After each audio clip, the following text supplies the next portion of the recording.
అందరికీ నమస్కారం. కువైట్లో మార్చి 17వ తేదీ నుంచి 3 నెలల పాటు కానూను క్షమాభిక్ష పథకం కువైట్ ప్రభుత్వం ప్రకటించిన విషయం అందరికీ తెలిసిందే.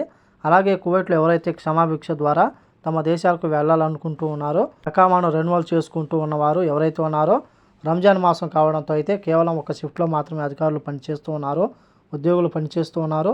దీంతో చాలామంది క్షమాభిక్ష పథకాన్ని ఉపయోగించుకునేందుకు ఆయా ప్రాంతాల్లోని మినిస్ట్రీ ఆఫ్ ఇంటీరియర్ రెసిడెన్సీ వ్యవహారాల విభాగానికి వెళ్ళి దరఖాస్తు చేసుకుంటూ ఉన్నారు. ఈ నేపథ్యంలో పవిత్ర రంజాన్ మాసంలో దేశంలో అక్రమంగా నివసిస్తూ ఉన్న వారి స్థితిని సవరించడానికి క్షమాభిక్ష పథకాన్ని ఉపయోగించుకోవడానికి ప్రవాసుల కోసం మినిస్ట్రీ ఆఫ్ ఇంటీరియర్ మధ్యాహ్నం షిఫ్ట్ను ఏర్పాటు చేసింది. పవిత్ర రంజాన్ మాసంలో కువైట్లోని వివిధ రెసిడెన్సీ వ్యవహారాల విభాగాలను ప్రవాసులను మధ్యాహ్నం 2 గంటల నుంచి సాయంత్రం 5 గంటల వరకు స్వీకరిస్తాయని చెప్పి, కాబట్టి కువైట్లో ఉన్న మన భారతీయులు తెలుగువారు ఎవరైతే ఉన్నారో ఆ యొక్క అవకాశాన్ని ఉపయోగించుకోండి.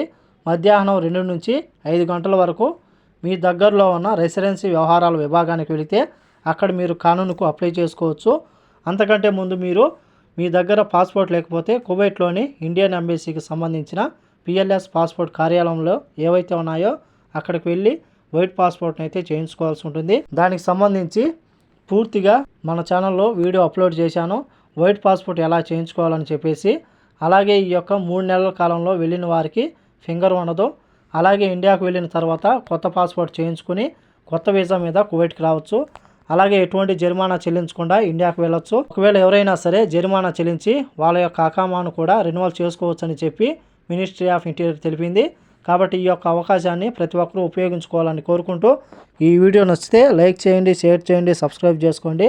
నెక్స్ట్ వీడియోలో మళ్ళీ కలుద్దాం. జై హింద్.